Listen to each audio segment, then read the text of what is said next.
नमस्कार पिला माने मु तुम मानकर प्रिय संजय सार स्वागत जनाऊँगी आज अष्टम श्रेणी विज्ञान कलांश पिला माने आज अष्टम श्रेणी विज्ञान पढ़िबा।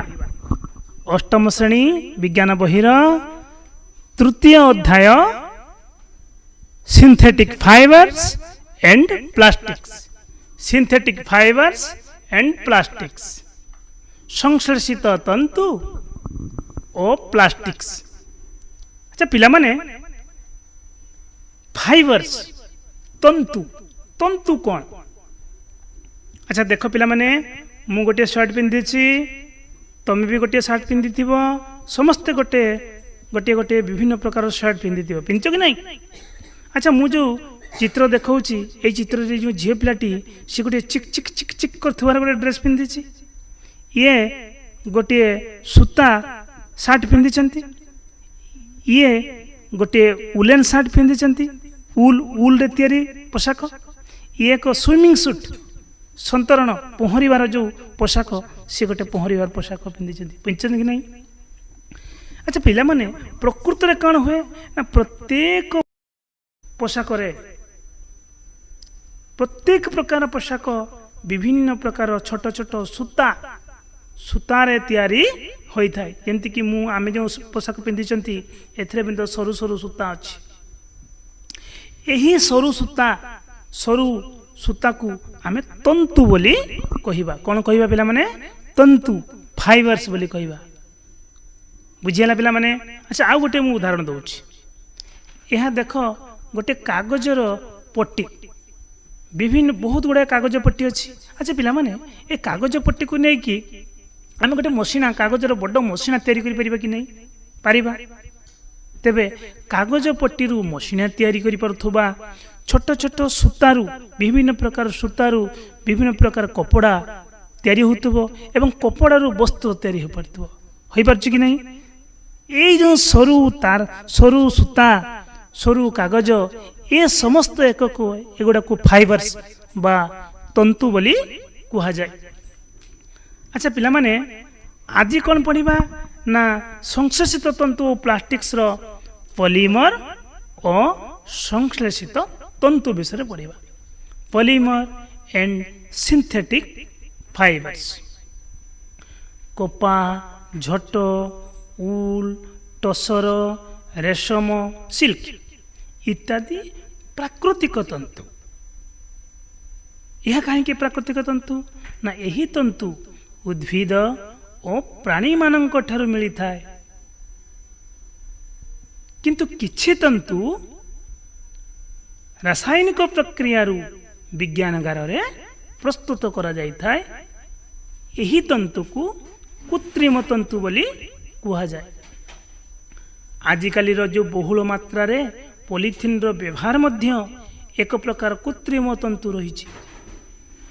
एगुड़िक एथिलीन बा एथिन नामक एक प्रकार गैसीय यौगिक प्रस्तुत होता है।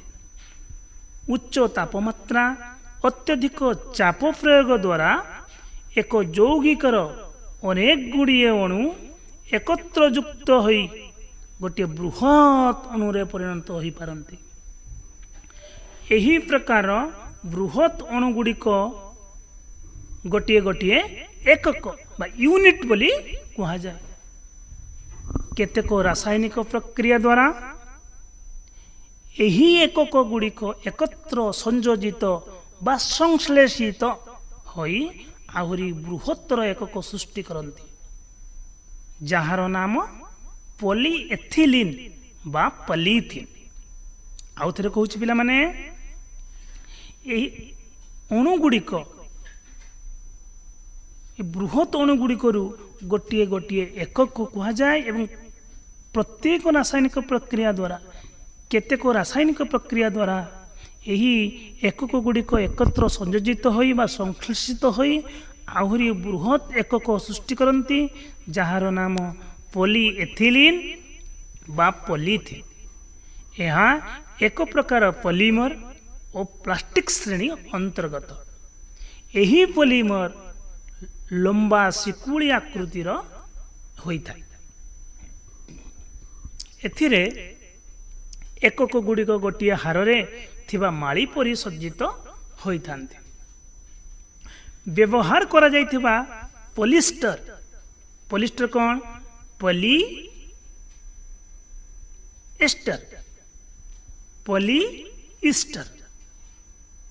वस्त्रर तंतु अनेक गुड़िए इस्टर एककरू संश्लेषित होइथांती, तेणु यहाकू संश्लेषित तंतु कुहाଯାଏ। ଏହା ମଧ୍ୟ एक प्रकार पॉलीमर। अच्छा पिला माने मु गोटे डेस्क्रिप्टिव बॉक्स रे गोटे लेखुची, ए लेखा को तुम स्क्रीनशॉट नहीं पारिबो। ईस्टर हेउची एक प्रकार रासायनिक पदार्थ। ईस्टर कौन ना? ईस्टर हेउची एक प्रकार रासायनिक पदार्थ जहा द्वारा फल गुड़िक भिन्न भिन्न बासयुक्त हो पारि। ईस्टर देले फल बास्ना हुए। पॉलीउल, पॉलीकट, टेरीउल, टेरिकट इत्यादि कपड़ा दुई प्रकार तंतुर मिश्रण रु बुना जाई थाए। जेपरिकी पॉलीउल समान पॉलिस्टर युक्त उल, पॉलीकट समान पॉलिस्टर युक्त कॉटन, टेरीउल समान टेरिलिन युक्त उल। बुझला पिला माने? अच्छा पिला माने पॉलीमर, पॉलीमर कहले आम कौन बुझा यह व्याख्या करवा। पॉलीमर दुईटी ग्रीक शब्द पॉली एवं मोर, एमईआर मोर। पॉलीर अर्थ कौन ना? अनेक, मेनी। पॉलीर अर्थ मेनी एवं मोर अर्थ हेउची कौन ना? यह एक प्रकार एकक बा अणुर बारंबारता। मेयर माने बारंबारता, the repetition of the molecular units. छोट छोट पिला माने एका प्रकार दियासिली खल गुड़ी को जोड़ी खेलना रेलगाड़ी प्रस्तुत करिथांती, तैयारी करिथांती। शह शह दियासिली खल जोड़ी एक बड़ दियासिली माल बा शिकुड़ी प्रस्तुत करा जाई पारे। एठारे प्रत्येक दियासिली खल को गोटे लेखाके एकक रूपे एवं पूरा दियासिली माल को गोटे पॉलीमर रूपे विवेचना करा जाई पारे। यह एक तुलनात्मक उदाहरण मु तुम मानक देउछि। गोटे कथा मन रख पिला माने, उद्भिद जीवकोशर प्राचीर जोटा बाह्य आवरण, उद्भिद जीवकोशर प्राचीर रे दे सेलुलोज नामक एक प्रकार पॉलीमर अछि। बहु संख्यक ग्लूकोज एककर समाहारु सेलुलोज पॉलीमर सृष्टि होता है। जमती कि कपा, कपार तंतु सेलुलोज पॉलीमर रे गठित। यह एक प्राकृतिक पॉलीमर। शाल गछरु संग्रहित कराइतिबा झुणा, झुणा सब देखछन कि नहीं? अच्छा, शाल गछरु प्रस्तुत कराइतिबा झुणा एवं रबर गछर क्षीर रु प्रस्तुत कराइतिबा रबर। रबर कोथरु प्रस्तुत होइता पिला माने? रबर गछरु जो क्षीर बाहर सेथिरु रबर प्रस्तुत होइथाय। तेणु शाल गछर झुणा, रबर गछर जो रबर क्षीरर जो रबर, प्रत्येक गोटे गोटे प्राकृतिक पॉलीमर उठे बा नेचुरल पॉलीमर बोली कहा जाए। पिला माने बुझिले कि नहीं?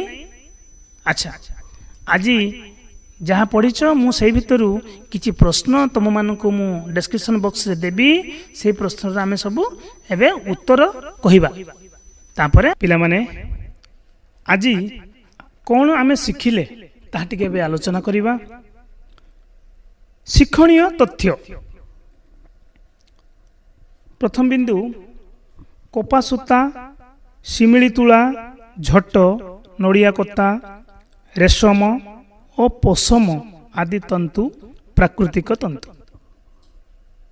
द्वितीय बिंदु, नाइलन, टेरिलिन बा डेक्रन, एक्रिलिक आदि तंतु संश्लेषित तंतु बा कृत्रिम तंतु। तापरे ईस्टर एकक को नहीं गठित पॉलीमर को पॉलिस्टर कहते। उभय प्राकृतिक तंतु और कृत्रिम तंतु पॉलीमर अटंती। या परवर्ती एक प्रकार अनेक रासायनिक एकक रासायनिक बल द्वारा संयुक्त होई पॉलीमर सृष्टि करती एवं यही रासायनिक प्रतिक्रिया को पॉलीमेराइजेशन बोली कहते। पिला माने एबे आज जहाँ शिखिले सेथि मध्यरु मु किछि प्रश्न देबी आमे एबे प्रश्न उत्तर कार्यक्रम को जिबा। चारि गोटी संभाव्य उत्तर मध्यरु ठीक उत्तरटी बाछि कहिबा एवं लेखिबा। प्रथम प्रश्न आम्भे माने व्यवहार करुथिबा मोठा पाट आदि वस्तु विभिन्न प्रकार डैश रु तैयारी होइताय। ए प्लास्टिक्स, बी पॉलीथीन, सी प्राकृतिक सूता, डी लाइलन। उत्तरटी होउची सी प्राकृतिक सूता। द्वितीय प्रश्न निम्नोक्त केउटी कृत्रिम तंतुरु प्रस्तुत होइथाय। निम्नोक्त केउटी कृत्रिम तंतुरु प्रस्तुत होइथाय। ए उल, बी टसर, सी मोठा, डी पॉलिस्टर। एवं यार ठीक उत्तरटी होची डी पॉलिस्टर। तृतीय प्रश्न निम्नोक्त मध्यरु केउटी प्राकृतिक सूतारु तैयारी होइथाय। ए लाइलन, बी उल, सी एक्रिलिक, डी रेयन। एवं तार ठीक उत्तरटी होची बी उल। एबे जिबा चतुर्थ प्रश्न को पॉलीथीन केउ गैसीय यौगिकरु सृष्टि होइथाय। पॉलीथीन केउ गैसीय यौगिकरु सृष्टि होइथाय। ए एथिलीन, बी मिथेन, सी जबक्षारजान, डी पॉलिस्टर।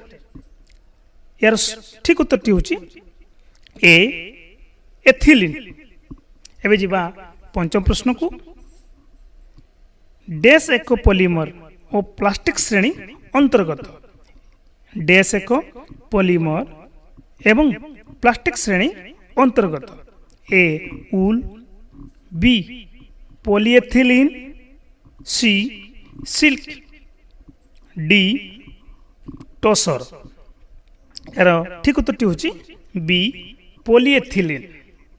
एबे षष्ठ प्रश्न पॉलीमर आकृति किपरि।